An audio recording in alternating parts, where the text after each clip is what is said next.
Father, we give you praise. Father, we give you praise. Nous avons lu le premier chapitre d'Apocalypse pendant le temps de louange. Nous voyons cette description extraordinaire, une partie du premier chapitre qui est faite du Seigneur Jésus. Nous continuons sur les exigences et les récompenses de Jésus. Nous avons vu cette description extraordinaire qui est faite de Christ, le ressuscité, le glorifié, dans sa splendeur. Et son ami, l'apôtre Jean, on était tout retourné.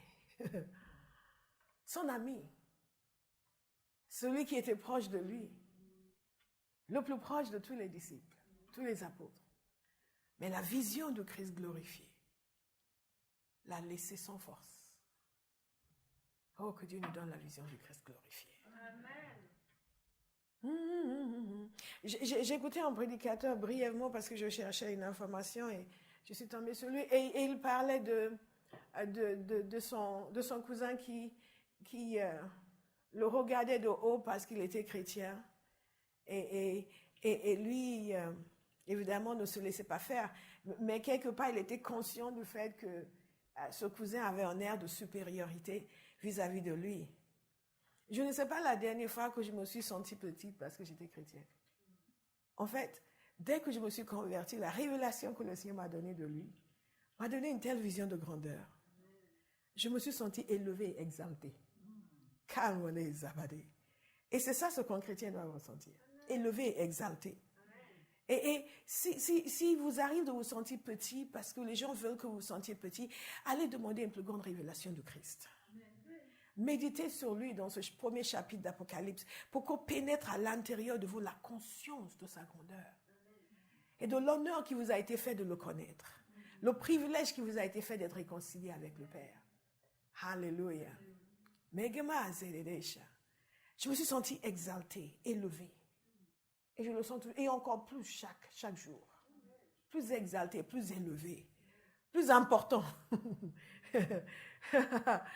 Plus, waouh. Mais pour rien au monde, je ne pourrais envier quelqu'un qui ne connaît pas le Seigneur.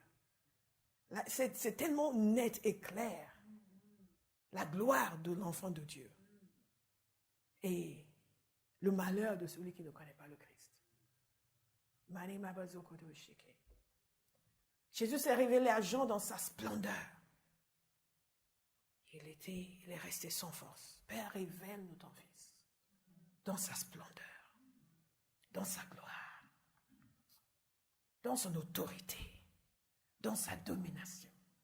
La vision que nous avons de Christ va conditionner notre manière de vivre pour lui. La vision que nous avons de Christ va conditionner notre manière de parler de lui, notre manière d'évangéliser. Nous apportons une bonne nouvelle. Nous venons en aide à notre génération. Parce que nous voulons les connecter avec celui qui est glorieux. Oh, what a vision of the Christ. Give us a vision of the Christ. Quand je le vis, je tombais à ses pieds comme mort. Quand je le vis, je tombais à ses pieds comme mort. Quand je le vis, je tombais à ses pieds comme mort. C'est ce Jésus qui nous parle ce matin. C'est ce Jésus glorieux, dont le visage brille comme le soleil dans toute sa force, qui nous parle ce matin. C'est celui qui a une épée qui sort de sa bouche qui nous parle ce matin. Celui qui marche au milieu des 16 chandeliers d'or qui sont l'Église. Il marche au milieu de nous. Que cette conscience nous habite aujourd'hui. Là, nous sommes rassemblés. Jésus est là. Il marche au milieu de nous. Vous n'êtes pas rassemblés en présence de pasteur. Vous êtes rassemblés en présence du Fils de Dieu. Il vous a convoqué à Abba House. Est-ce que vous êtes là? Et il est là avec nous. Il marche au milieu de nous. Il observe tout ce que nous faisons. Il observe tout ce que nous disons. Il observe notre manière de le louer. Il observe notre manière d'apporter nos offrandes. Même de son vivant sur terre, il le faisait. Il regardait les gens donner leur offrande. Il faisait des commentaires sur leur manière de donner. Aujourd'hui encore, il le fait. Il regarde. Il voit. Nous avons l'impression que Jésus est au ciel, il est absent. Certes, il est au ciel, mais il est partout, il est présent. Là où 2 ou 3 sont rassemblés en mon nom, là je serai au milieu d'eux. Dès que vous êtes rassemblés en son nom, il est là. Il est présent. Nous t'accueillons, Seigneur Jésus. Nous sommes contents de ta présence. Non seulement il est présent, mais il nous évalue. Il nous donne des points forts, et des bons points et des mauvais points. Vous savez qu'il vous évalue. Parce que quand vous allez prier, il va vous dire des choses. Donc, il vous a observé. Et il nous observe individuellement. Il nous déverse en amour. Et après, il dit, mais ça ne va pas. Je dis toujours que si Dieu ne vous a jamais repris, vous ne le connaissez pas encore. Demandez-lui de vous reprendre. Et Père, aiguise ma conscience de toi, pour que je puisse entendre quand tu me reprends. Cette conscience de ce Jésus-ci présent doit nous habiter en continu. De telle manière que, quel que soit ce que nous faisons, nous sommes conscients de sa présence. Là, je suis en train de vous annoncer l'évangile. Je sais que je le fais sous le contrôle de Jésus. Je suis conduit par le Saint-Esprit. Je dois me soumettre au Saint-Esprit parce que Jésus m'évalue. Et si je dis quelque chose qui ne va pas, il va me dire après, là, tu n'aurais pas dû dire ça. Donc, tous les gens qui surveillent les prédications pour corriger les serviteurs de Dieu, épargnez-vous cet effort. Jésus le fait lui-même. Corrigez-vous déjà vous-même. Quand les gens viennent me dire ce qu'ils pensent du message, je dis, ok, mais je ne t'ai pas demandé ton avis. Je ne t'ai pas demandé ton avis. C'est que de cœur. La mana kado bozeke tegede shakari babazeka. Les mono dodo zeka ndedeza. Jésus, bon, bienveillant, grand, merveilleux, est présent. Cette conscience de sa présence est nécessaire pour chaque chrétien. Et nous savons qu'il est présent parce qu'il a envoyé l'apôtre Jean pour donner des messages aux 7 églises de l'Asie mineure. À ces 7 églises, il a donné un message particulier. Remarquez, il a dit quelque chose de particulier à chaque église concernant leur marche avec lui et leur service pour lui. Nous avons travaillé longuement sur le service pour le Seigneur, sur la manière de servir pour obtenir la couronne. Parce que Jésus veut que nous obtenions la couronne. Il veut que nous obtenions notre récompense. Et nous avons vu dans la parole de Dieu qu'il y a un salaire pour ceux qui servent le Seigneur. On ne le sert pas en vain. Il y a une récompense pour ceux qui servent. Mais il y a une manière de servir pour obtenir la récompense. Déjà, il y a ceux qui ne servent pas, qui n'auront aucune récompense. Ensuite, il y a ceux qui servent, qui vont avoir leur récompense s'ils servent correctement. Et nous voulons servir correctement. Et la parole de Dieu nous dit que pour certains, leurs œuvres seront brûlées. Ils n'auront aucune récompense. Mais ils seront sauvés. Ouf! Ce ne sera pas votre témoignage. Vous aurez, vous, votre récompense. Alléluia. Nous avons vu dans Jean 12, 24 que si le grain de blé tombé en terre ne meurt pas, il reste seul. Mais s'il meurt, il porte beaucoup de fruits. Celui qui aime sa vie la perdra. Et celui qui déteste sa vie dans ce monde la conservera pour la vie éternelle. Si quelqu'un me sert, qu'il me suive. Et là où je suis, là aussi sera mon serviteur. Bien-aimé, si vous décidez d'être discipliné dans votre marche avec le Seigneur, vous allez recueillir des fruits abondants. Si vous cherchez constamment à être cajolé, quand vous dites vous êtes merveilleux, vous êtes extraordinaire, vous allez continuer à vivre des tourments parce que ce n'est pas vrai. Mais nous voulons être transformés et vivre des vies épanouies en Christ.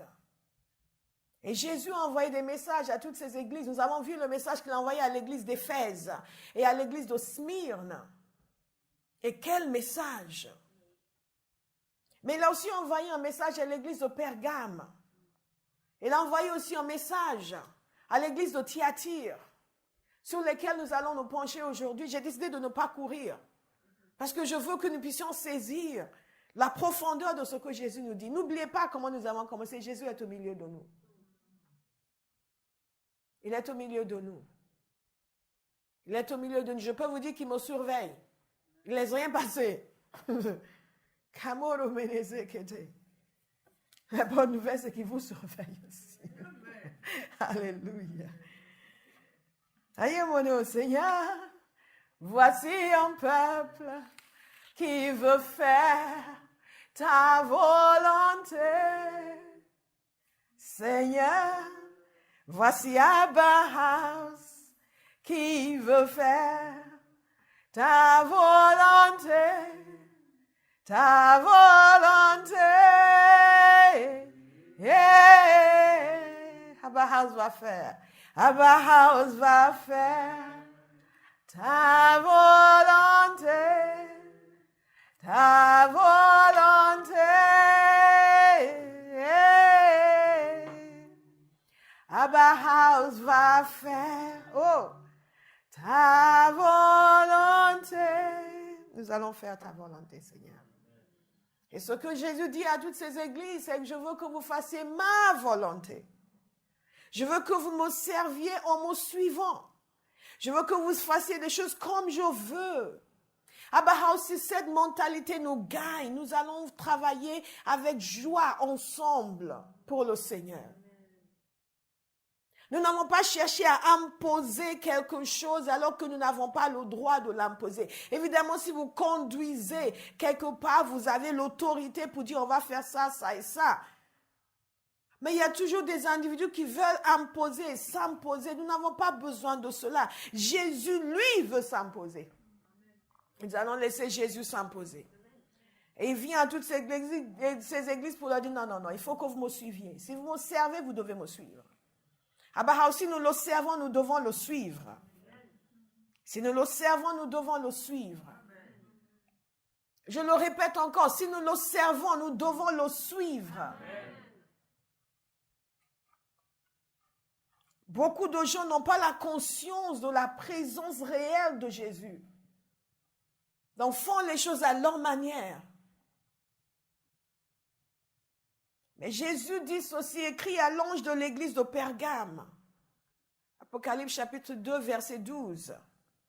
Nous avons vu que l'ange de l'église de Pergame, c'est le messager de l'église de Pergame, c'est-à-dire le serviteur de Dieu qui a la charge de cette église. Voici ce que dit celui qui tient l'épée aiguë à deux tranchants. Je connais tes œuvres et l'endroit où tu es établi. Là se trouve le trône de Satan. Tu es fermement attaché à mon nom et tu n'as pas renié la foi en moi, même durant les jours où Antipas, mon témoin fidèle, a été mis à mort chez vous, là où Satan est établi. Mais j'ai certaines choses contre toi. Tu as là des gens attachés à la doctrine de Balaam qui enseignaient à Balak à tendre en piège aux Israélites pour qu'ils mangent des viandes sacrifiées aux idoles et se livrent à l'immoralité sexuelle. Ainsi toi aussi, tu as des gens attachés de la même manière à la doctrine des Nicolaïtes. Repends-toi donc. Sinon je viendrai bientôt à toi et je les combattrai avec l'épée de ma bouche. Que celui qui a des oreilles écoute ce que l'Esprit dit aux églises. Au vainqueur je donnerai à manger de la manne caché. Et je lui donnerai un caillou blanc. Sur ce caillou est écrit un nom nouveau que personne ne connaît, si ce n'est celui qui le reçoit. Bien évidemment, la parole de Dieu nous dit ceci. Il nous faudra tous comparer devant le tribunal de Christ, 2 Corinthiens 5, 10, afin que chacun reçoive le salaire de ce qu'il aura fait, bien ou mal, alors qu'il était dans son corps.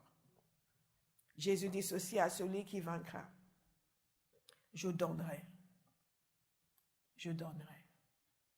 la récompense. À celui qui va vaincre, je vais donner. Et à l'église de Pergame, il adresse une lettre tout aussi puissante que les précédentes.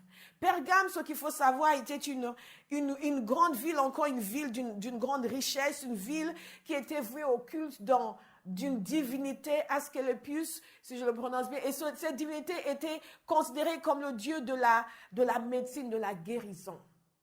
Et les gens venaient de partout dans cette ville pour recevoir la guérison. Ils faisaient des sacrifices, des offrandes, même des empereurs venaient pour être guéris. C'est donc une ville qui avait une certaine fierté, une certaine réputation. Une ville très, très prospère. Une ville, d'ailleurs, qui avait une bibliothèque qui rivalisait avec la bibliothèque d'Alexandrie en Égypte. Et il est dit, d'ailleurs, dans l'histoire que Marc-Antoine avait offert la bibliothèque de la ville de Pergame à Cléopâtre. Mais ça, c'est juste pour la petite histoire. Pour que vous imaginiez, et c'était vraiment un don considérable, que vous imaginez à quel point cette ville était splendide. Parce que parfois, certains d'entre nous, nous pensons qu'il est plus facile d'être chrétien dans un village en Afrique que d'être chrétien à Paris, que d'être chrétien à New York. Parce que tu comprends, les gens sont riches, donc ils veulent pas de Dieu, ils veulent pas s'associer. Nous avons l'impression que le christianisme est quelque chose qui ne fleurit que dans les endroits désertés et malheureux, où les gens s'accrochent à Dieu parce qu'ils ont besoin de manger. Dieu répond aux besoins de l'humain, pas uniquement aux besoins de manger. Ces villes nous font penser à ces grandes villes modernes où nous habitons aujourd'hui. Mais ils étaient confrontés à des défis infiniment plus grands que ceux à quoi nous sommes confrontés. Parce qu'ils étaient confrontés à une certaine persécution. Et il y a des chrétiens dans le monde aujourd'hui qui sont confrontés à ce type de persécution. Je lisais un article qui disait qui parlait des chaînes chrétiennes au Pakistan. Et qui disait que ces chaînes chrétiennes doivent faire très très attention. Elles fonctionnent dans la peur. Elles évitent même de dire Jésus est Seigneur parce que ça pourrait vexer un intégriste à côté qui dit comment ça? Jésus est le Fils de Dieu. Ah, elles évitent de dire Jésus est le Fils de Dieu. Parce que ça va les vexer. Dieu n'a pas de fils. Donc, ce n'est pas leur affaire, mais ils vont être vexés. Et ils vont entourer la chaîne de télévision, ils vont la brûler. Les gens vivent dans la peur. Les chrétiens vivent dans la peur. Pour tous les Occidentaux qui sont obnubilés par les croisades et continuent d'attaquer la foi chrétienne, réveillez-vous. Dans le monde entier, les chrétiens sont opprimés.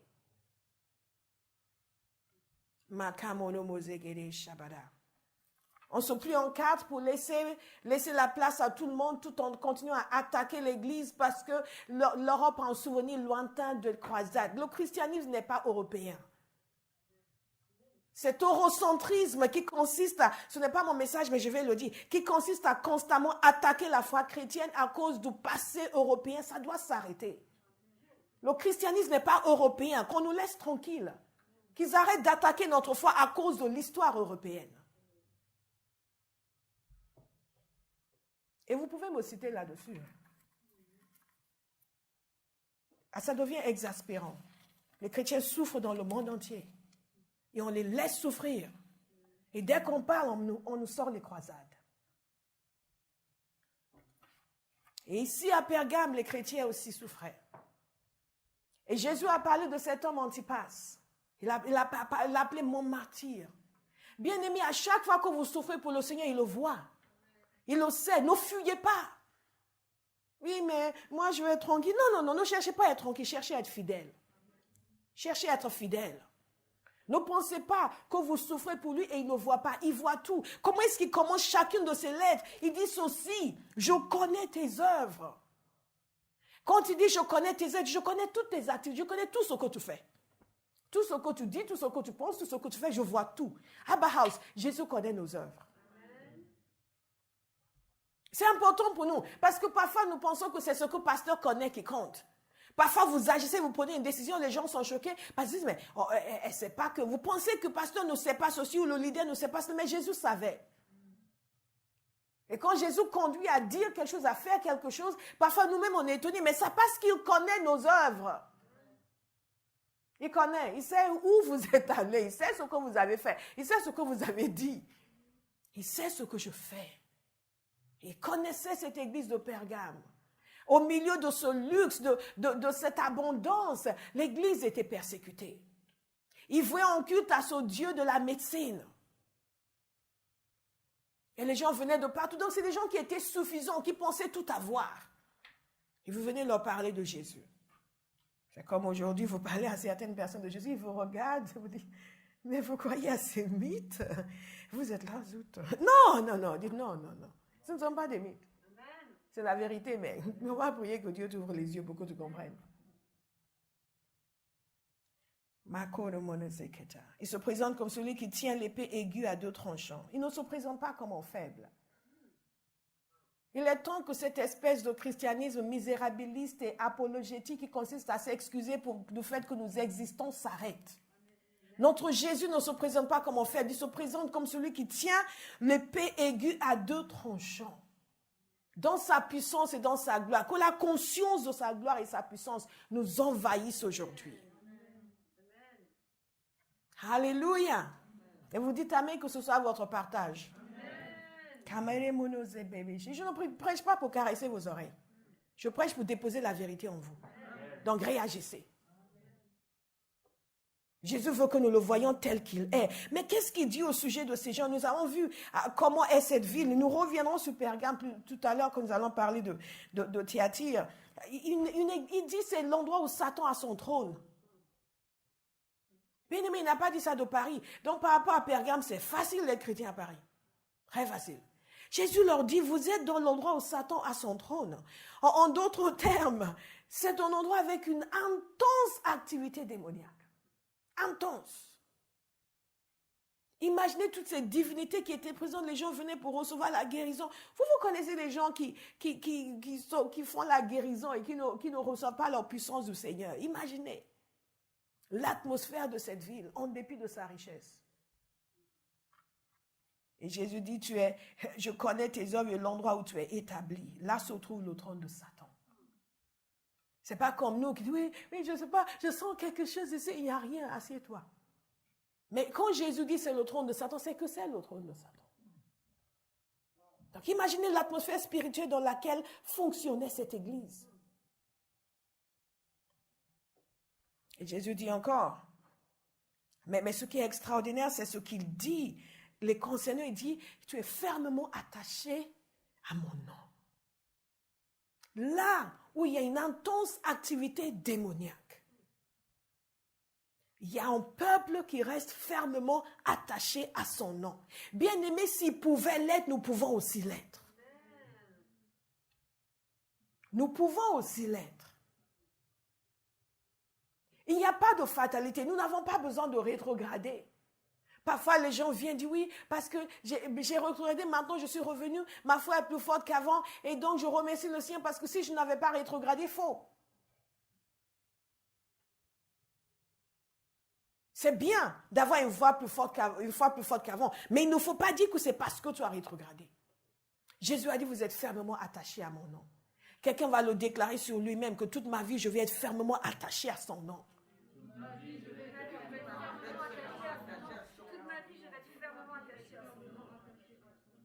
Et regardez ce que Jésus leur a dit. Il les félicite. Certains d'entre nous, nous sommes dans une atmosphère baignée de gloire. Baignée de gloire, la présence de Dieu. Une maison où la présence de Dieu, l'église, la présence. Parfois, certains travaillent même avec des chrétiens et prient ensemble. Mais quand même, ils ne sont toujours pas attachés. Regardez ce que Jésus dit. Il dit les concernant, et tu n'as pas renié la foi en moi. Aïe. Vous savez, il y a des tentations pour renier la foi en lui. Tous les jours. Parfois, c'est la souffrance qui nous a amené à renier la foi. Parfois, c'est l'excès de prospérité qui nous amène à renier la foi. J'ai vu des gens qui étaient très, très sérieux quand ils n'avaient rien. Dès qu'ils ont commencé à acquérir une certaine prestance, un certain niveau de vie, ils sont devenus quelqu'un. Et ils ont perdu leur simplicité. Ils ont perdu leur dévotion. Et ils ont commencé à se mesurer. On ne peut plus rien leur dire. Maintenant, ils savent. Oui, mais bon. Oh, may God deliver us. Makemono sabadesha. Ende koma dede. Yes, I hear you. Ce ne sera pas votre témoignage. Amen. Vous n'allez pas renier la foi en lui. Amen. Vous n'allez pas dire, oui, ça, c'est avant. Vous le voyez, frère. Pas ici. Et vous découvrez que personne, dans tout cet endroit, il le côtoie depuis des années, personne n'a même un soupçon qu'il est ou a été chrétien. Il a renié la foi en lui. Parfois, lorsque les gens disent, oui, pourquoi tout ça m'arrive? Où est Dieu? Mais c'est Dieu qui t'a fait ça. Et les gens disent, oui, mais je ne sais pas quoi. Dis-lui, ce n'est pas Dieu qui t'a fait ça. Dieu est venu te frapper. Tu as vu sa main te frapper. Tu as fait un accident, tu l'as vu. Tu l'as vu enlever le moteur de la voiture. Pourquoi tu l'accuses? Mais pourquoi Dieu... Dis-moi. Qu'est-ce que Dieu te doit au juste? Je veux dire, quel est l'avantage que tu lui procures pour qu'il s'occupe de tes affaires? Nous sommes débiteurs de Dieu. Tout ce qu'il fait pour nous, il ne nous doit rien. C'est une grâce extraordinaire. Et Jésus dit, tu n'as pas renié la foi en moi. Ce qui veut dire qu'ils étaient confrontés à des pressions terribles, mais ils sont restés fidèles. Certains, une petite chose, ils disparaissent de l'église. Oui, mais je ne vais plus retourner là-bas. Reste où tu es. On en reparlera dans 5 ans. On en reparlera dans 10 ans. Regardez ce qu'ils ont vécu. Je veux que nous puissions nous imprégner de ces choses pour que nous devenions inébranlables. Que rien ne puisse nous bouger, nous déplacer. Regardez ce qu'ils ont vécu. Jésus a dit, tu n'as pas renié mon nom. La foi en moi. Même durant les jours où Antipas, mon témoin fidèle, a été mis à mort chez vous, là où Satan est établi. Jésus l'a répété. Au cas où vous pensez que ce n'était pas très grave. Il dit, Antipas, mon serviteur, a été mis à mort. Waouh! Ils l'ont tué. Mon témoin fidèle a été mis à mort. Il a été massacré. C'est ce que ça veut dire. Chez vous, là où Satan est établi. Ils l'ont pris, ils l'ont tué. Il y a beaucoup de choses qui sont dites dans l'histoire concernant Antipas. On n'a pas la certitude sur la raison pour laquelle, on sait qu'ils l'ont tué parce qu'il est chrétien, mais sur les circonstances exactes, nous ne savons pas. Mais nous savons qu'il y a un homme qui était un témoin et qui a été tué. Et qui a subi la persécution. Et c'était quelque chose de terrible.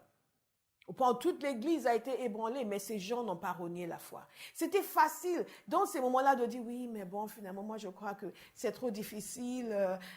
Dans cette ville païenne, dans cette ville, moi je vais, bon, de temps en temps je vais aller, mais je ne vais pas aller trop souvent. Comme on voit certains. Oui, mais mes amis pensent que je suis entré dans un secte. So what's my problem? C'est à toi de savoir si tu es entré dans un secte ou pas. Qu'est-ce que tu veux que je dise? Que je t'encourage à croire que tu n'es pas entré dans une secte? Tu n'as pas de Bible, tu ne peux pas prier. Nous avons reçu le même Saint-Esprit. Vous avez le choix de vous laisser intimider ou d'intimider. Vous avez le choix de vous laisser intimider ou d'intimider. Si vous connaissez celui qui vous a sauvé, vous n'allez pas renier la foi en lui. Une persécution terrible. Ils sont restés fidèles. Oh, Father, grace to remain faithful. Amen. Je prie ça tous les jours. Plus Dieu se révèle, plus je crie à Dieu, Lord, whatever you put in men that makes them faithful, put it in me. Qu'est-ce qu'il avait, Paul, pour rester fidèle jusqu'à la mort? Mets-le en moi. Chaque jour, tu n'as pas renié la foi en moi. Nous ne savons pas si nous sommes fidèles jusqu'à ce que nous ayons la possibilité d'être infidèles.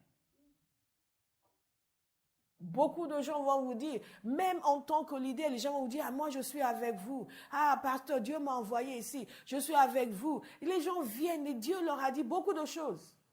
Moi, je crois quand je vois. Jésus, je crois. Hein. Mais les êtres humains, je crois quand je vois. J'étais tellement fidèle. Ah, Dieu m'a envoyé ici. Il m'a dit que je dois être ceci. Je dois être cela. Ok. On verra. Si c'est vraiment le cas. Si tu vas renier ta parole. Ou tu vas me renier. Tu n'as pas renié la foi en moi. Nous ne savons pas si nous sommes fidèles jusqu'à ce que nous ayons l'opportunité d'être infidèles. Vous ne savez pas si vous êtes fidèle tant que tout va bien. Tant que je continue à lui dire à quel point elle est merveilleuse, ses beaux cheveux, quel style, tout va bien. Mais c'est le jour où je vais la reprendre sévèrement que je saurai si elle est fidèle ou pas. Le jour où il lui a dit, écoute, je ne veux même plus voir ton visage. Tu as dit, si c'est comme ça. Ou c'est à faire, non. Vous allez voir mon visage. Vous allez voir mon visage, hein, pasteur. Vous allez voir mon visage, je suis là. Désolé, vous allez voir mon visage. Dieu m'a envoyé ici. Vous allez voir mon visage. Je peux me voiler pendant que vous prêchez, mais je suis là. Alléluia! Nous disons que nous sommes fidèles et le Seigneur veut voir si nous sommes vraiment fidèles. Seigneur veut voir si nous sommes vraiment fidèles. Un homme peut dire qu'il est fidèle. On va voir si tu es fidèle. Le jour où ta femme est dans son état, elle n'est pas super pampante, tu te vantes devant tes amis, mais le jour où elle est dans son état, elle est malade, elle a un truc, elle a une tête bizarre. Elle ne peut pas se coiffer. Là, on saura si tu es fidèle. On saura si tu es fidèle. On saura si tu es fidèle. Mais Jésus a testé ces gens, il a vu qu'ils étaient fidèles. Notez-le, bien-aimé. Criez à Dieu cette grâce pour être fidèle. Quelles que soient les circonstances, les situations. Parce que c'est ce que Jésus cherche dans son église. Il y a des gens qui servent Dieu dans l'église. Je disais une fois à un jeune homme, tout euphorie à l'église, j'ai dit, mais je veux bien, là on t'élève dans l'église, mais est-ce que tu as ce qu'il faut pour tenir dans le monde? Tu as ce qu'il faut pour tenir dans le monde? Là, tu es enfermé ici, il te donne un salaire, tu travailles, tu fais des choses, et là, tu prends l'estrade. Ah là là, ok. On va savoir si tu es un leader. Vraiment. Quand tu vas entrer dans le monde, la vie active, et tu vas tenir. Nous devons être fidèles. Et Jésus souligne le fait que Satan est établi dans cet endroit pour dire le feu de la persécution qu'ils ont vécue, pour dire l'oppression spirituelle dans cet endroit. Mais ils sont restés attachés à Christ. Nous n'allons pas nous détacher de Christ. Et quand vous entendez Jésus parler de cela, vous pensez qu'il n'aura rien à dire contre une église comme cela, qui a vécu le feu de la persécution, qui est là où Satan lui-même a son trône, et qui tient à Jésus, que Jésus va dire, écoutez, je vous pardonne tout, vraiment avec tout ce que vous vivez. Non, non, non. Mais j'ai certaines choses contre toi. Mais Seigneur, nous subissons la persécution. Hein. Nous sommes fidèles. Hein. Seigneur, tu as vu, ils ont tué Antipas. Nous autres, on vit là, on te sert. Si on dit même que Jésus est le Fils de Dieu, on va nous couper la gorge. Mais on est là, on est fidèle, on est attaché. Et toi-même, tu dis et tu as quelque chose contre nous. Bien-aimés, nous avons besoin de beaucoup d'humilité pour accepter la correction. De pouvoir être très ivres de tout ce que nous sommes. Et ce ne sont pas ceux qui sont à fond dans le péché qui sont les plus difficiles à reprendre. C'est ceux qui ont certaines vertus qui sont les plus difficiles à reprendre. Parce qu'ils sont tellement imbus de leur propre merveille. Et Jésus dit à ces gens, j'ai certaines choses contre toi. Tu as là des gens attachés à la doctrine de Balaam. Jésus commence à parler des gens qui sont attachés à la doctrine de Balaam, qui a poussé Israël à pécher. Vous vous souvenez de l'histoire de Balaam? Je vais vous lire quelques versets pour rappeler à certains. Parce que c'est vraiment important ce que Jésus leur reproche ici. Et vous allez comprendre pourquoi certaines églises doivent faire très attention. Parce que ce qu'elles appellent l'amour, Jésus vomit de sa bouche. Et ce que certains nous reprochent, vous êtes durs. Non, non, non, nous suivons le Seigneur.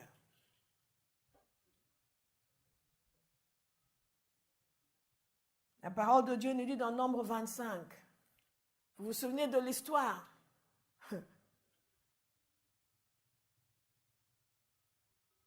Ce roi païen avait essayé d'amener la malédiction sur Israël. Et Balaam devait envoyer des malédictions sur eux. Il ne pouvait pas, il n'a fait que déclarer des bénédictions. Parce qu'il ne pouvait pas maudire ceux que l'Éternel avait bénis. Mais il a dit au roi ce qu'il fallait faire. Il a dit, il faut les inciter à pécher. Les inciter à entrer dans l'immoralité. S'ils font ça, d'eux-mêmes, ils amèneront la malédiction sur eux. Nombre 25, Israël était installé à Sittim. Le peuple commençait alors à se livrer à la débauche avec les femmes moabites. Ils invitèrent le peuple au sacrifice en l'honneur de leur Dieu, et le peuple mangea et se prosterna devant leur Dieu. Israël s'attachait au Dieu Baal Péor, et la colère de l'Éternel s'enflamma contre Israël. Nombre 31, il leur dit, comment, au verset 15, vous avez laissé la vie à toutes les femmes, ce sont justement elles qui, sur le conseil de Balaam, c'est ce dont Jésus parle dans l'Apocalypse. Pour tous ceux qui pensent que l'Ancien Testament n'est pas la parole de Dieu. Jésus fait référence à cet incident. Il a dit, ce sont justement elles qui, sur le conseil de Balaam, ont entraîné les Israélites à commettre l'infidélité envers l'Éternel dans l'affaire de Péor. Alors un fléau a éclaté dans l'assemblée de l'Éternel, sur le conseil de Balaam. Et c'est ce que Jésus dit ici. Il parle du fait que il y a des gens attachés à la doctrine de Balaam qui enseignaient à Balak à tendre en piège aux Israélites pour qu'ils mangent des viandes sacrifiées aux idoles et se livrent à l'immoralité sexuelle. Et à cause de ce piège qui leur a été tendu, ils ont subi la colère de Dieu.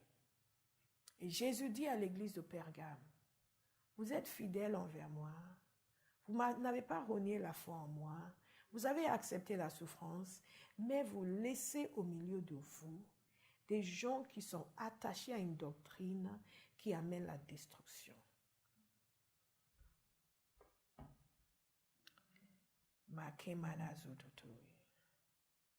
Et il dit ceci, ainsi toi aussi, tu as des gens attachés de la même manière à la doctrine des Nicolaïtes. Donc évidemment, la doctrine des Nicolaïtes, c'est exactement la même chose que Balaam avait fait. Inciter les gens à pécher, inciter les gens à l'immoralité, inciter les gens au compromis au sein de la société, inciter les gens à s'éloigner des voies de Dieu pour accepter les voies de la société. Et ils disent, il n'y a pas de problème. Il n'y a pas de problème. Il ne faut pas être trop rigide. Oui, bon, il faut accepter de vivre d'une certaine façon. Il ne faut pas prendre ces textes bibliques à la lettre. Nous sommes tous humains. Les gens, tu sais, peu importe ce que tu dis, ils vont tous faire ce qu'ils veulent faire. Il faut juste créer un environnement où tout le monde se sent aimé. Donc les Nicolaïtes sont des gens qui acceptent le compromis, l'immoralité sexuelle, spirituelle, qui acceptent que oui, on peut aller dans ce temple, on peut aussi faire ce qu'ils font, mais on est toujours chrétien. Aujourd'hui, nous avons beaucoup de personnes comme cela, qui enseignent ces doctrines et qui sont dans l'église, qui veulent vivre comme ils veulent et disent, mais où est le problème? Il n'y a pas de souci, on aime le Seigneur. Il y a des gens qui corrompent et qui séduisent le peuple de Dieu. Et le peuple de Dieu se laisse corrompre et séduire parce qu'elle ne veut pas se soumettre à la loi de Dieu. La doctrine de Balaam, c'est une doctrine de séduction et de corruption et de destruction. Tout ce que nous faisons qui séduit, qui corrompt, qui amène la destruction, qui amène les gens à relativiser la parole de Dieu, à relativiser les lois de Dieu, a choisi une autre manière de faire. Au lieu de prêcher la saine doctrine, nous passons notre temps à motiver les gens. La parole de Dieu, la doctrine de Christ est mise de côté pour enseigner des principes uniquement à partir de la parole qui leur permettent de s'épanouir dans la vie, alors qu'ils vivent des vies qui ne sont pas conformes à la parole de Dieu. Là, on ne prêche plus la sainteté, la droiture, l'intégrité, servir le Seigneur. Mais où on nous dit que nous sommes tous des rois. Nous sommes tous ceci. Tout en sachant que nous vivons de façon contraire à la doctrine de Christ. Et il leur dit, vous êtes fidèles, mais il y a des gens au milieu de vous. Et vous les supportez, vous les laissez. Qui sont en compromis avec le monde et qui s'accommodent bien du monde et qui diffusent cela dans l'Église. Et vous les laissez faire. Cela affaiblit l'Église. Les cœurs sont détournés de Christ. Tout est permis. Pourquoi pas? Certains veulent vous imposer leur style de vie. Oui, mais pasteur, on a droit au bonheur. Et tu as aussi droit à l'enfer. Mais je n'irai pas avec toi. Quand vous avez une vision de Christ, vous savez, aucun d'entre nous ne peut dire, je ne sais pas ce que Dieu veut. Chaque enfant de Dieu sait ce que Dieu veut. Si vous êtes né de nouveau, vous avez l'Esprit de Dieu. Quand vous vivez d'une certaine manière, vous savez que ce n'est pas bon. Mais vous n'avez pas la crainte de Dieu parce que vous cherchez toujours un prédicateur qui va vous dire où est le problème. Puisque ce qui fait notre fierté aujourd'hui, c'est le nombre de personnes qui viennent nous écouter. Donc, tant qu'ils viennent en nombre, quel que soit l'état de leur vie, quel que soit leur degré d'obéissance ou pas, dès que j'ai une chorale qui chante bien, qu'on peut enflammer les foules, nous avons une bonne église. Et les offrandes sont bonnes. Là, nous avons une bonne église. Les gens ont l'air d'être heureux. Jésus n'est pas venu pour nous rendre heureux. Il est venu pour nous racheter de nos péchés. C'est l'obéissance envers Christ qui nous rend heureux. L'objectif de Christ n'est pas de nous rendre heureux.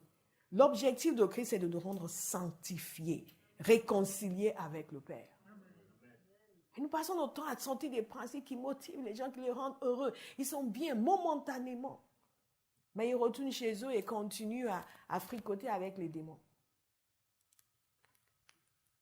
Et beaucoup d'entre nous, parce que notre chair désire ces choses. Et Jésus dit, vous supportez cela au milieu de vous. Des doctrines de séduction, doctrines de démons, des doctrines qui séduisent les gens à commettre l'adultère vis-à-vis du Seigneur. Rappelez-vous Osée, comment Dieu décrivait l'adultère de son peuple. Et vous supportez cela. Vous les tolérez au milieu de vous. Ils sont attachés de la même manière à la doctrine des Nicolaïtes. Ils acceptent les valeurs du monde, la façon d'être du monde. Aujourd'hui, il est estimé que quasiment la moitié des chrétiens évangéliques aux États-Unis ne croient plus que Jésus soit le chemin, la vérité et la vie. Et ça, c'est la doctrine des Nicolaïtes. Ils ont été séduits par des serviteurs de Dieu qui ont reculé sur la vérité pour être acceptés dans la société. Et ces gens, ils voulaient être acceptés dans la société. Toute cette persécution, c'est trop compliqué. Il faut qu'on soit comme les autres. Il faut qu'on dise ce que les gens veulent entendre. Et les gens du monde, quand ils veulent vous faire taire, ils vous disent que vous manquez d'amour. La vérité pour eux est synonyme à manque d'amour. Et donc les chrétiens pensent que non, nous devons être d'accord avec tout le monde, comme ça ils ne vont pas penser que nous manquons d'amour et nous allons pouvoir les gagner à Christ. Mais à quel Christ? Celui que nous avons renié? Et pourquoi voulons-nous être si populaires? Pourquoi? Il n'y a aucun mouvement qui a gagné le monde en cherchant à être populaire. Les mouvements ont gagné le monde en tenant fermement à ce qu'ils croient et en s'imposant. Il y a tellement de philosophies qui ont gagné le monde aujourd'hui, ils n'ont pas changé. C'est nous qui devons changer. Ils n'ont pas changé. Vous n'allez jamais, jamais entendre un musulman en vrai vous dire que Mahomet n'était pas le prophète. Pourquoi les chrétiens acceptent de dire que Jésus n'est pas Dieu? Pourquoi? Oui, mais bon, non, en fait, c'est ce que ça veut dire. Tu es libre de le croire, de ne pas le croire. Et je suis libre de le croire et je le crois. La doctrine des Nicolaïtes, nous soumettons à la prostitution spirituelle. Nous accommodons des choses qui ne plaisent pas au Seigneur. Et Jésus, vous savez, dans sa lettre aux Éphésiens, eux, il les avait félicités. Vous savez pourquoi il les avait félicités? Comment? Exactement. Parce que eux avaient rejeté les œuvres des Nicolaïtes. Il les a félicités pour cela. Et qu'est-ce que Jésus a dit concernant les œuvres des Nicolaïtes? Il a dit que je déteste. Peut-être que ça existe, mais je n'ai pas encore trouvé un passage dans la Bible où Jésus dit je déteste, je hais.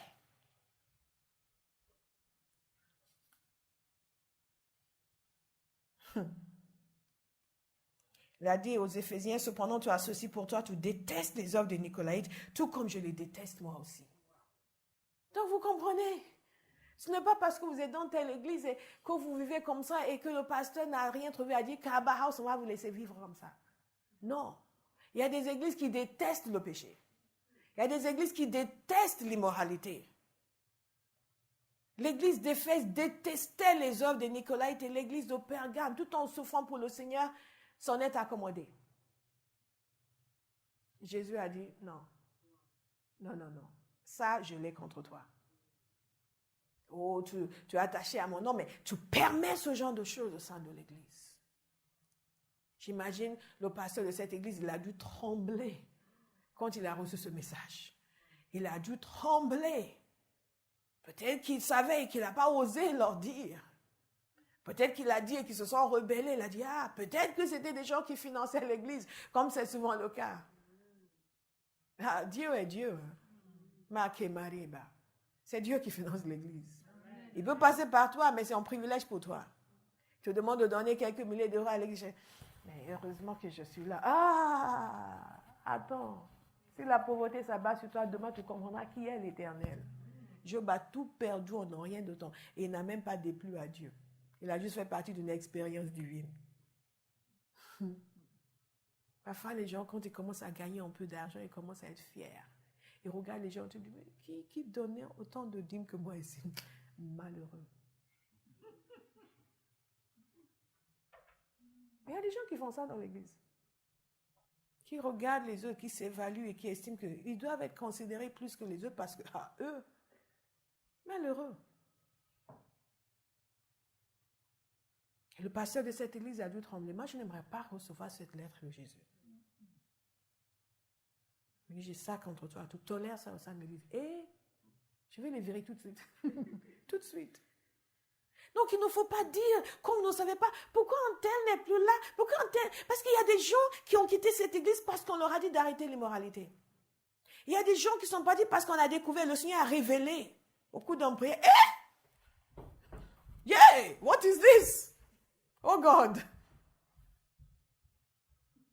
Comment on dit au Nigeria? Paga! Vous voyez?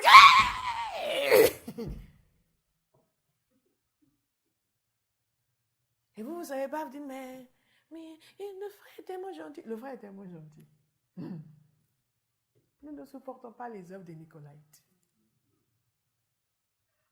Les doctrines contraires. Quelqu'un est arrivé ici m'en faire en j'ai regardé le livre, j'ai dit, Jesus. Eh? Who is this brother? Il lit ça? Je l'ai marqué à partir de ce jour. Je dis, il faut le surveiller. C'est quoi ces horreurs? Quand les gens sont non seulement enfoncés dans des choses étranges, mais ils viennent offrir un livre au pasteur, vous savez qu'ils sont convaincus. Ils voulaient m'éduquer. Pour que je suive sa doctrine. Je dis, Jesus is Lord. Bien-aimé, Jésus nous surveille. Ce que nous croyons, le témoignage de nos vies est important. Il est capital, mais aussi ce que nous tolérons au sein de l'Église. Il y a quelques années, il y avait comme une espèce de discussion, les pasteurs qui parlaient du déclin de l'autorité pastorale, comment dans le temps on pouvait imposer une discipline aux brebis, que maintenant ils écoutent plus. Ils disent, il faut juste aller dans une autre église. Et qu'ils aillent, hein? Au moins ils emmènent leur pollution avec eux. Bien aimé, si vous ne vous soumettez pas à la discipline, à l'autorité d'un serviteur de Dieu, vous exposez votre vie. Si vous êtes repris et que vous... Comment on me parle comme ça? Vous êtes qui? Satan va venir vous piétiner. Et après, j'ai besoin de délivrance. Ah bah, et quoi encore? Ce n'est pas comme ça que nous sommes censés vivre. Si Jésus les reprend de devoir tolérer cela, c'est qu'ils avaient l'autorité pour dire non, on ne veut pas de ça ici. Et qu'ils auraient dû dire, on ne veut pas de ça ici. Donc ne soyez pas étonnés quand on prend position et on dit à certaines personnes, non, ça on ne veut pas ici. Non, mais il faut les aimer, il faut aussi les chasser parfois. S'ils refusent de se soumettre. Regardez, Jésus a dit, j'ai cela contre vous. L'église d'Éphèse était très intelligente à ce niveau-là. Ils ont dit, on ne veut pas ça ici. Les Nicolaïtes, ne venez pas ici. Ou vous changez, vous acceptez la saine doctrine, ou vous allez quelque part ailleurs. Mais à Pergame, ils ont accepté. Ils aimaient le Seigneur, mais ils les ont laissés faire. Et quand vous laissez faire, ça va contaminer tout le monde. Ça va contaminer, ça va gangréner. Et Jésus va regarder pour dire pourquoi ils permettent ça. Non. Vous voulez vivre dans le compromis, c'est votre problème, mais ne m'impliquez pas dedans, s'il vous plaît. Je m'efforce déjà pour marcher droit dans ma vie. Pourquoi je dois partager vos péchés? Pourquoi? Pourquoi la sœur à côté doit partager tes péchés? Vous êtes ami avec une sœur dans l'église qui vit dans le compromis, elle vient vous le raconter et vous écoutez. Vous êtes fautif devant le Seigneur. Tu as choisi ton style de vie, mais ne viens pas partager ça avec moi. Oui, tu vois. Et après, et Pierre m'a déposé, et Jean est venu, et j'ai dit à Jean, écoute, aujourd'hui, je ne pourrais vraiment pas, parce que je voulais aller regarder le cadeau que Pierre m'avait donné. J'ai changé de bain. Et vous êtes là, vous écoutez, ici, mais tu ne devrais pas faire ça. Et après, qu'est-ce que Jean t'a dit? Je prends un exemple simple. Nous sommes complices de ce que nous tolérons. Quelle que soit sa forme. Mais qu'est-ce que Jésus leur dit? Il leur dit de se repentir. Et il dit, mais moi, je n'ai rien fait, moi, je ne suis pas non, mais tu as toléré ça au milieu de toi, donc toi, tu dois te repentir. Il considère que c'est comme toi, tu avais péché. Aïe, aïe, aïe, repens-toi donc, sinon je viendrai bientôt à toi et je les combattrai avec l'épée de ma bouche. Ça, c'est une punition sévère. Et il parle à des gens qui sont dans l'église. Et Jésus dit, moi, je viendrai les combattre. Oh, il faut que j'accélère. Jésus vient combattre les gens qui sont dans l'église. Vous vous rendez compte? Mais ce qui est merveilleux, c'est ceci. Que celui qui a des oreilles écoute ce que l'Esprit dit aux églises. Au vainqueur, je donnerai de la manne cachée et je lui donnerai un caillou blanc. Sur ce caillou est écrit un nom nouveau que personne ne connaît, si ce n'est celui qui le reçoit. Dites récompense. Récompense. Moi, je ne serai pas de ceux que Jésus viendra combattre. Moi, je serai de ceux qui vont recevoir une récompense. Et quelle promesse du Seigneur. Il leur dit ceux qui font de mal. Il les reprend pour ceux qui font de bien. Il les reprend pour ceux qui font de mal. Et après, il leur dit la punition qui viendra sur certains et la promesse qui sera donnée à certains. Moi, je saisis la promesse. Il leur donnera la manne cachée. Jésus lui-même est le pain de vie, vous le savez. Et il y avait toute une... On ne va pas entrer dedans sur la manne qui était cachée. Il y a non, je ne vais pas entrer dedans, je vais vous mettre la confusion. Mais Jésus lui-même est le pain de vie. Et Luc 12, 37 nous dit ceci. Heureux ces serviteurs que le maître à son arrivée trouvera éveillés. Je vous le dis en vérité, il mettra sa ceinture, les fera prendre place à table et s'approchera pour les servir. Lui-même va leur servir à manger. Et à la fin des temps, ceux des serviteurs qui seront là à leur poste en train de faire ce qu'ils veulent, il va leur servir à manger. Il leur donnera de la manne cachée. Et dans chacune de ces promesses, nous voyons non seulement la gloire qu'il réserve aux siens, mais la dimension de Christ qui nous est donnée. Et sur ce caillou blanc, pendant des siècles, les gens essaient de comprendre que représente ce caillou, que représente ce caillou. Dieu seul sait. Mais il écrit un nom nouveau. Et nous savons qu'il va recevoir un nom nouveau. Et il va me donner. Et c'est quelque chose de précieux. Quelle est la forme que ça va prendre? Je ne sais pas exactement. Mais quelque chose de précieux avec le nom de Christ dessus et qui me sera donné moi. Des accès à Christ.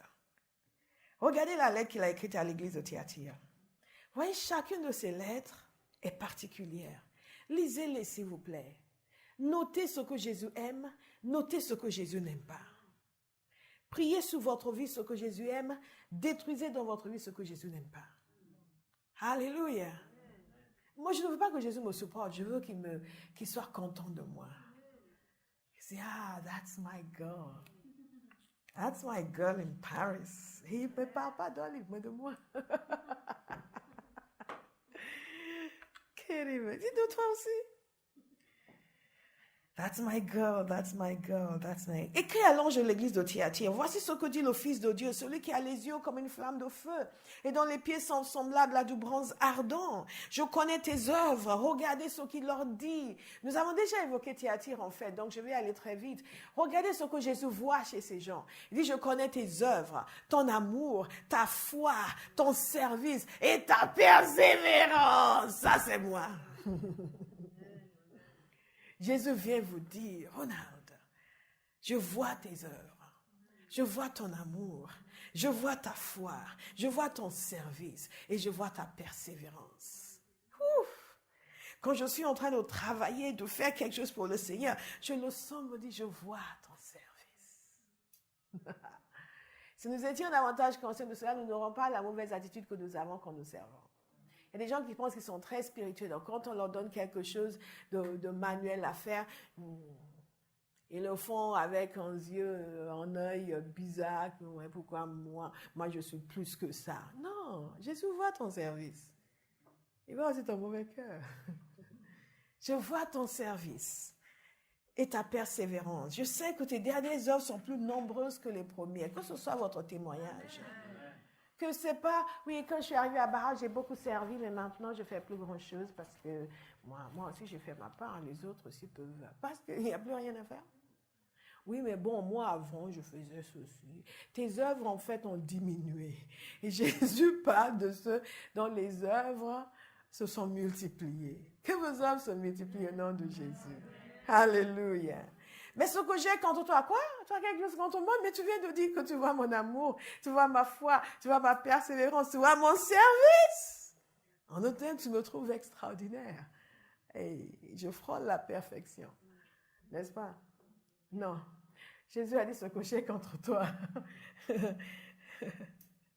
C'est que tu laisses faire Jézabel, cette femme qui se prétend prophétesse. Elle enseigne et égare mes serviteurs pour qu'ils se livrent à l'immoralité sexuelle et mangent des viandes sacrifiées aux idoles. Je leur ai donné du temps pour changer d'attitude, mais elle ne veut pas se détourner de son immoralité. Regardez, la raison pour laquelle je les prends Thyatire aussi en même temps, c'est que c'est similaire à ce qui est dit à l'église de Pergame. Vous voyez comment nous pouvons servir, faire ceci, faire, nous aimons le Seigneur, mais en même temps, nous n'avons pas le courage de mettre fin à certains comportements au sein de l'Église qui déplaisent au Seigneur. Donc, ils toléraient. D'un côté, c'était les Nicolaïtes. Maintenant, ce sont les Jézabélites. Et cette femme qui induit les gens dans l'immoralité, qui induit les gens dans la désobéissance. Il y a beaucoup de gens aujourd'hui qui vous disent non. Mais le Seigneur n'est pas comme certains disent. Hein. Je vais te dire, Dieu est un Dieu de grâce. Ils vont même prophétiser sur vous. Vous venez avec votre petite copine, vous n'êtes pas mariés, ils vont prophétiser abondamment sur vous. Vous dites, mais l'Éternel fait grâce, ne laissez personne vous. Non, il vous a mis ensemble, vous n'êtes pas encore prêts. Ouais, bon, vous attendez l'année prochaine, il n'y a pas de souci. Bon, si les enfants viennent avant, on les bénira. Ah. C'est courant dans l'église, s'il vous plaît. Aujourd'hui, vous pouvez choisir ce que vous voulez. Vous décidez quel comportement vous voulez avoir, vous allez choisir quelqu'un qui va les valider. Et donc, Jézabel était de ces gens-là. Elle est prophétesse. Mais avec sa prophétie, elle entraîne les gens hors de la volonté de Dieu. Elle égare mes serviteurs pour qu'ils se livrent à l'immoralité sexuelle et mangent des viandes sacrifiées aux idoles. Donc, tout ça peut ne pas avoir de sens pour nous, les viandes sacrifiées aux idoles, mais sachez que dans toutes ces villes, d'abord, je ne vous ai pas parlé de Thyatire, mais Thyatire était aussi une ville où il y avait des temples à profusion. D'accord? Mais Thyatire était une ville moins importante que les autres villes ici. Thyatire était une ville...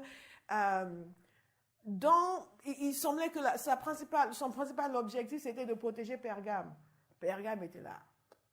Et Thyatire était cette ville qui avait moins de splendeur que Pergame, à côté de Pergame, moins de splendeur. Et il y avait beaucoup de militaires qui était stationné à Thyatire. Donc, quand les gens viennent pour envahir Pergame, il fallait d'abord passer par Thyatire. Et Thyatire allait les repousser, ou c'était l'objectif.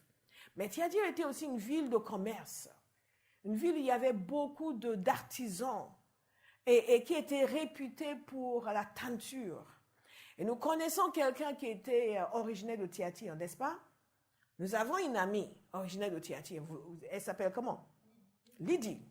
Lydie était originaire de Thyatire. Paul l'a rencontrée à Philippe, elle a donné sa vie au Seigneur. Elle était justement vendeur de pourpre. Elle était dans ce métier de la teinture. Et vous savez, donc Thyatire était connue pour toutes ces associations d'artisans. Et un des problèmes auxquels les chrétiens étaient confrontés, c'est que vous savez, dans le monde païen, tout est païen. C'est comme aujourd'hui, vous êtes avec un groupe, vous êtes dans une association laïque quelconque, les gens ont dit, bon, on va faire une sortie, ils vont vous proposer d'aller en boîte de nuit. Ils vont vous proposer d'aller voir des filles qui enlèvent leurs vêtements. Ils vont vous proposer toutes sortes de choses étranges. C'est normal pour eux. Et vous faites partie de l'association, vous y allez ou vous n'y allez pas? Ah, certains ont hésité. Jesus, que ça tombe. Oui, parce que vous faites partie de l'association. Et si à chaque fois qu'ils sortent, vous n'y allez pas, ils vont penser que vous êtes... Voilà, ils vont commencer à avoir des mauvaises idées sur vous, ils vont commencer à dire des choses, ils vont commencer à vous critiquer, vous attaquer. C'était un peu comme ça à Thyatire. Sauf qu'à Thyatire, c'était les viandes sacrifiées aux idoles, c'était dans les tombes, c'était des rituels, et ainsi de suite. Et quand vous faites partie de ce genre d'association d'artisans, vous êtes censé participer à tout ce qu'ils font. Et parfois, si vous ne participez pas, ils peuvent vous enlever. Et s'ils vous enlèvent, ça veut dire que vous n'avez plus le droit d'exercer ce métier. Ils étaient confrontés à de vrais problèmes. Pour les chrétiens, le seul problème, c'est que l'église est loin. Quelqu'un avait appelé pour dire qu'il voulait venir à Abaha. Abaha, c'est où? Ah, mais c'est loin. Et la personne habite, il y a quelques stations de RER. Mais c'est loin. C'est cette génération-là que nous sommes.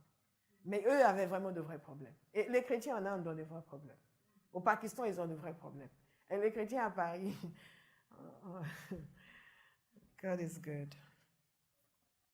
Et Jésus était vexé parce que cette femme devait être de ceux qui disaient, oui, mais bon, si c'est ce que vous faites dans votre association, il n'y a pas de souci, on peut être chrétien aussi. Hein? On est quand même dans le monde. Hein? Le Seigneur ne nous a pas enlevés du monde, donc il sait très bien qu'on va être confronté à ce genre de situation. On ne peut pas tout le temps dire, je ne peux pas, je ne peux pas, je ne peux pas. On va avoir l'air de quoi? Et parfois, il y a des gens, ils ont fait des choses horribles, ils viennent pour se repentir. Et un prophète peut dire, ouh, non, non, oui, je sais, tu as fait ça, mais tu sais, Dieu est amour. Haba. God is good. Si vous m'entendez dire haba, c'est une expression pour dire, ah, quand même. Et quoi encore? Et Jésus est patient. Il a dit, je lui ai donné du temps pour changer. Il y a beaucoup de gens qui s'égarent parce qu'ils voient quelqu'un faire quelque chose et ils pensent que ça lui réussit. Mais ça lui réussit, ça ne lui a pas fait de mal. Les gens vont voir des personnes qui vivent dans le compromis, ils vont trouver que oui, mais bon, ça ne leur fait pas de mal. Et il y a une jeune femme qui, peut-être que Olive connaît sa vidéo parce qu'elle est assez connue, Trending. Elle s'était mariée avec un homme qu'elle n'aimait pas. Il n'avait rien de mal. Parce qu'elle aimait ses valeurs. Et elle aimait les valeurs de sa famille. Parce qu'elle, avant de se marier, elle a pu connaître des serviteurs de Dieu. Elle est pasteur, donc elle voulait se marier. Elle est sortie avec des pasteurs. Elle était toujours choquée par les propositions qu'ils lui faisaient. Elle se disait, mais c'est pas vrai. Mais elle cherche un homme qui a des valeurs, qui au moins suit la Bible. Et la désinvolture avec laquelle ils font ces propositions. Et elle se disait, mais s'il est comme ça avant le mariage, après le mariage, c'est sûr qu'il va me trahir. Elle s'est mariée avec ce garçon parce que eux, dans leur famille, c'est comme ça. On n'est pas mariés, tu es là, je suis là. Après, on va se marier, on viendra ensemble. Mais pas d'exploration corporelle.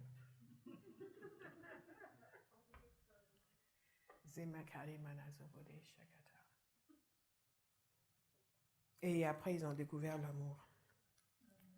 Je veux simplement vous dire ceci. Et il y a des gens qui font l'opposé, qui avaient des valeurs.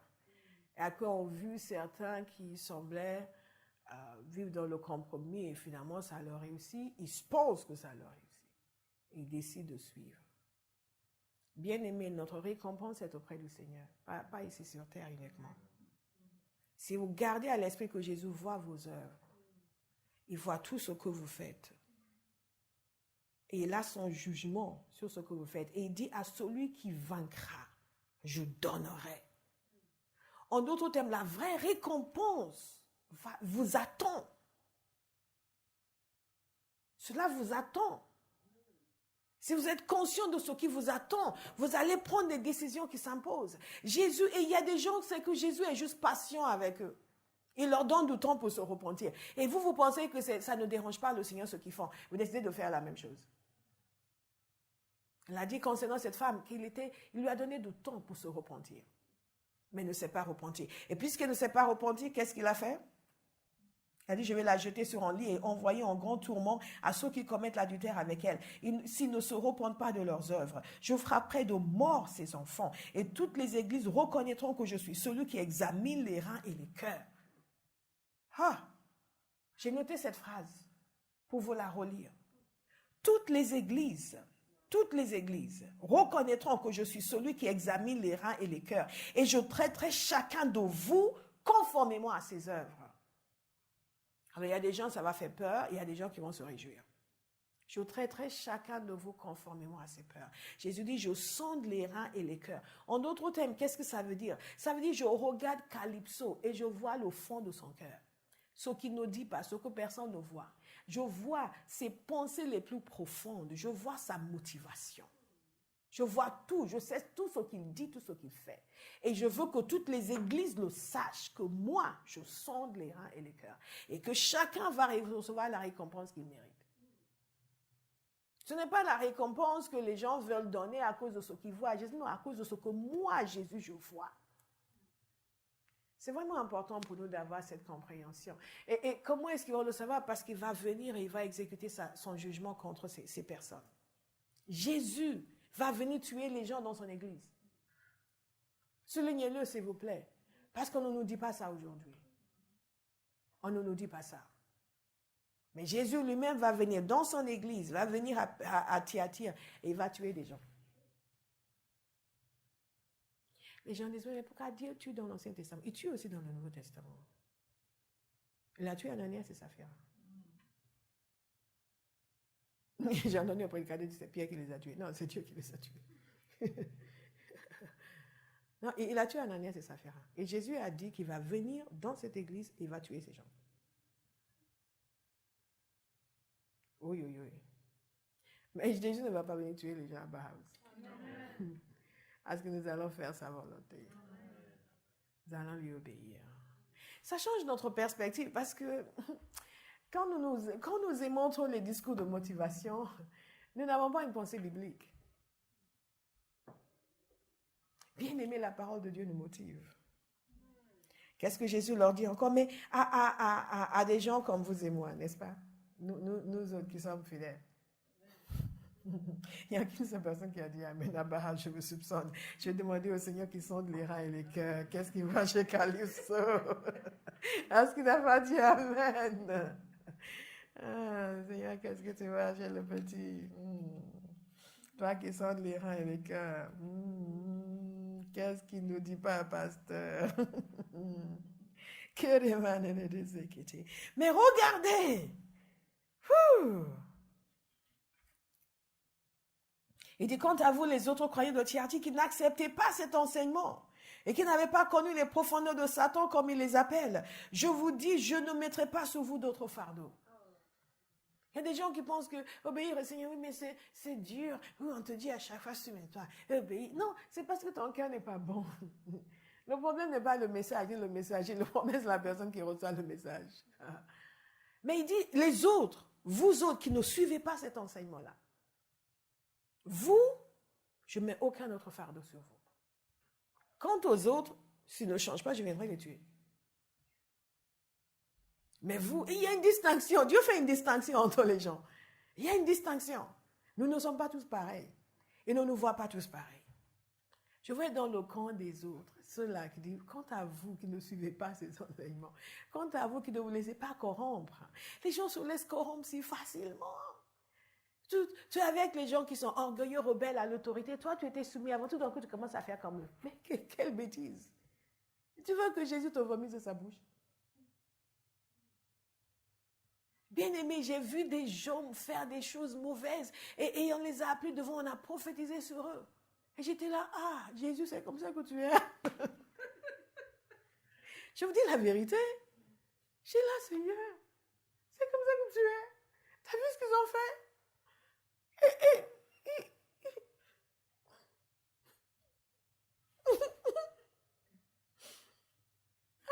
Seigneur, c'est comme ça que tu traites les gens qui t'aiment.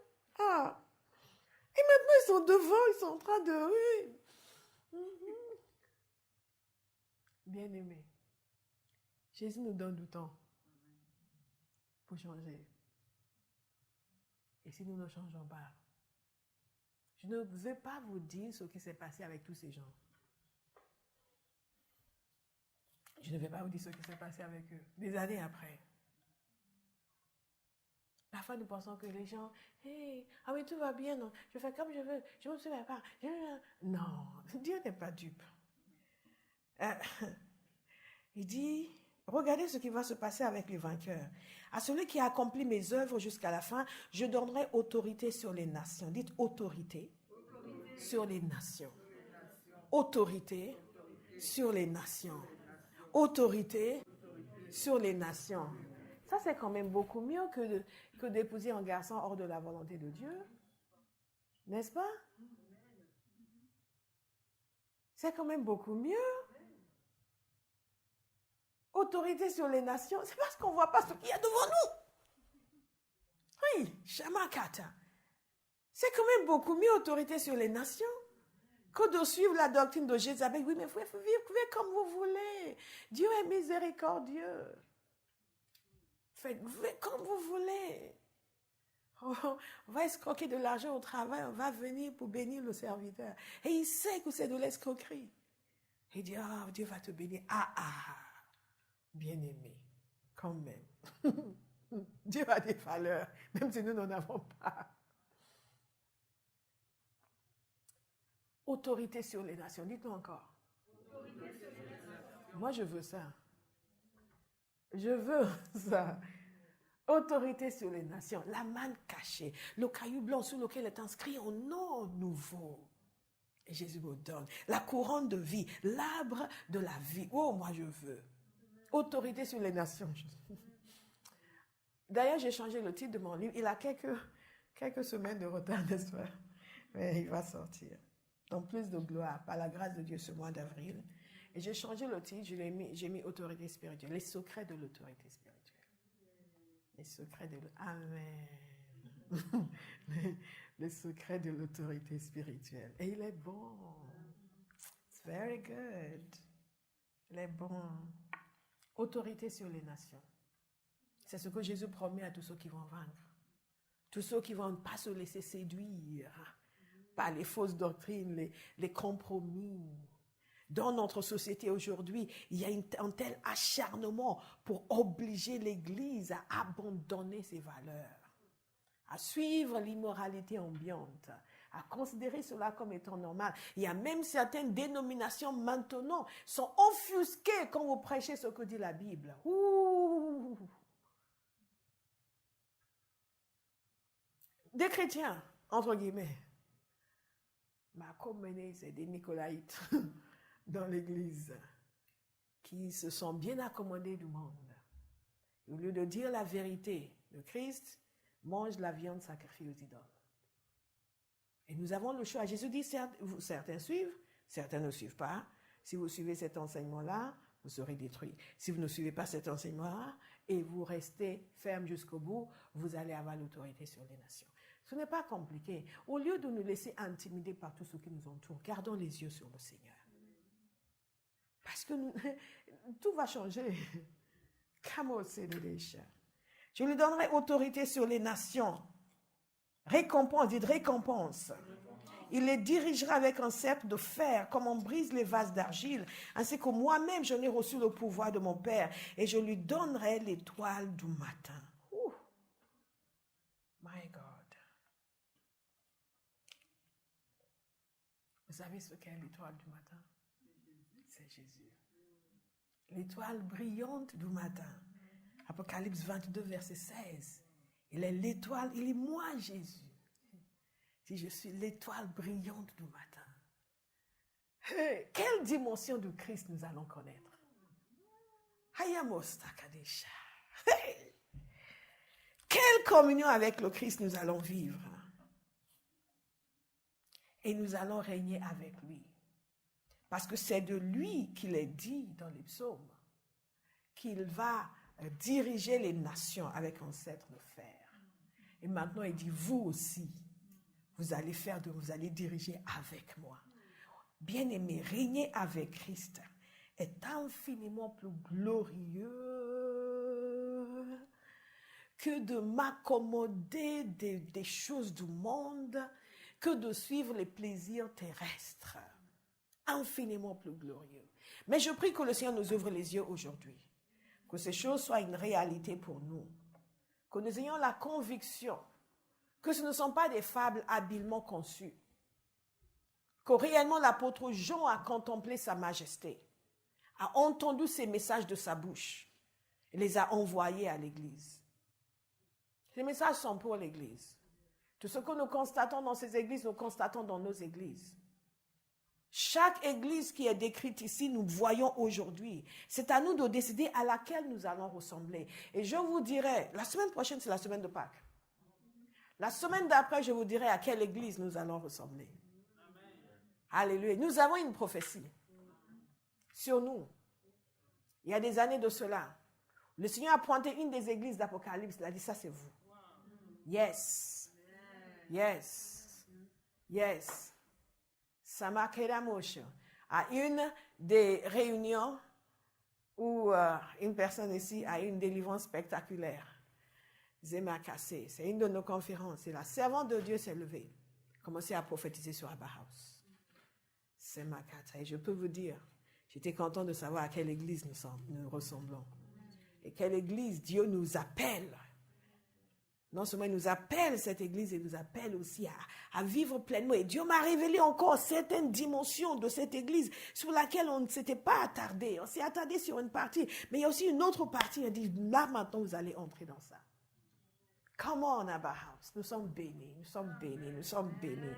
Nous sommes bénis, nous sommes bénis, nous sommes bénis. Quel que soit ce que je dois faire pour plaire à Dieu, je le ferai volontiers. Parce que ce que Dieu donne en retour, my God, est infiniment plus glorieux que tout ce que je pourrais sacrifier pour lui. Alléluia. Dieu est merveilleux. Alléluia. Dieu est absolument merveilleux. Bien-aimé, servir le Seigneur, suivre le Seigneur, se laisser travailler par lui, ce n'est pas un fardeau. Au contraire, il nous déleste. Il nous déleste. Nous sommes délestés de poids qui mine nos vies. Nous sommes délestés et après, il y a une communion plus intense avec lui. Les gloires du ciel deviennent notre expérience terrestre. C'est ce que Dieu veut, que nous vivions le ciel sur la terre.